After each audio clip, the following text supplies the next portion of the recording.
Hey guys, welcome here. और अभी हम लोग पढ़ने वाले हैं वसंत भाग 3 हिंदी का पहला चैप्टर जो है ध्वनि। So let's start. अभी न होगा मेरा अंत, अभी अभी ही तो आया है मेरे वन में मृदुल वसंत, अभी न होगा मेरा अंत। सूर्यकांत त्रिपाठी निराला जी कहते हैं कि अभी उनका अंत नहीं होगा, क्योंकि अभी अभी उनके वन में, अभी अभी उनके जीवन में मृदुल वसंत का आगमन हुआ है। जैसे कि वसंत ऋतुओं का राजा होता है, उस टाइम न ज़्यादा ठंड होती है और ना ज़्यादा गर्मी होती है। उसी प्रकार त्रिपाठी निराला जी कह रहे हैं कि अभी उनके जीवन में युवा काल का आगमन हुआ है और अभी उनका अंत नहीं होगा। कवि के कहने का तात्पर्य है कि उनका जो जीवन है वो नई आशा, नई उम्मीद की किरण के साथ उनका जो जीवन है वो बहुत रीस्टार्ट हुआ है। हम बोल सकते हैं उनका जीवन फिर से शुरू हुआ है और उनका नव जीवन जो है वो अभी उनके नव जीवन का अंत नहीं होगा। हरे हरे ये पात, डालियाँ कलियाँ कोमल गात, मैं ही अपना स्वप्न मृदुल कर, फेरूंगा नृदित कलियों पर जगा एक प्रत्यूष मनोहर। हरे हरे ये पात, पात का मतलब होता है पत्तियाँ और गात का मतलब होता है शरीर। जैसे कि ऊपर बताया गया है कि अभी उनके वन में, अभी उनके जीवन में मृदुल वसंत का आगमन हुआ है। तो वसंत में क्या होता है कि नए नए कलियाँ, नए नए डालियाँ, मतलब कि सारी कलियाँ खिलती हैं, डालियाँ नई नई आती है और उनका जो शरीर है वो फिर से हरा भरा हो जाता है। ऐसे ही हमारे कवि कह रहे हैं कि मैं भी अपने स्वप्न को मधुर करके और अपना जो उनका जो मृदुल हाथ है, उनका जो मधुर हाथ है, वो सोई हुई कलियों पर फेरेंगे और उन कलियों को फिर से एक बार जगा देंगे। यहाँ पर कलियों का तात्पर्य है आजकल के युवाओं से। आजकल के युवा के अंदर बहुत आशा और विश्वास भरना चाहते हैं, एक उमंग की तरंग लाना चाहते हैं।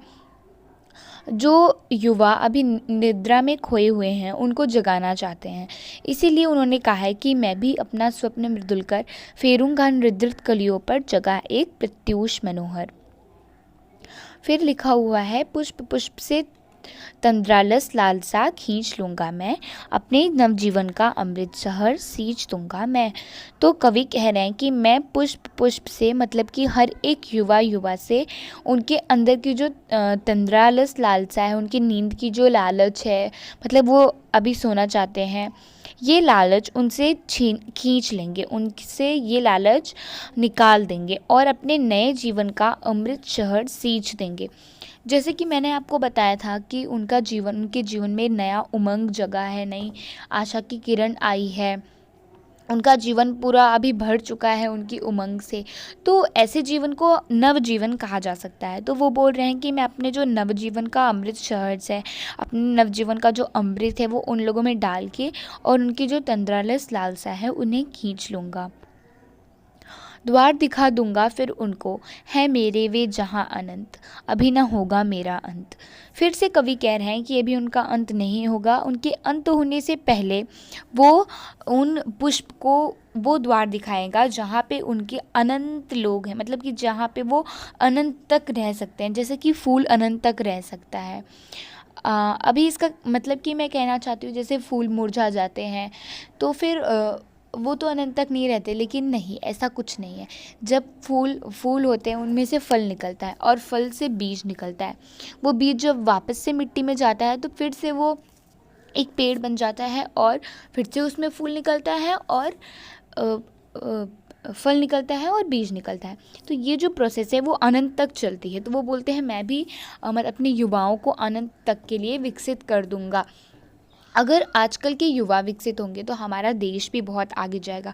जैसे कि पुष्प एक एक पुष्प जो होता है वो बहुत महकता है और हमारे वसंत को बहुत प्रफुल्लित, बहुत अच्छा बना देता है। उसी प्रकार से एक एक युवा को वो इस लायक बनाएंगे जिससे हमारा देश बहुत आगे जाए।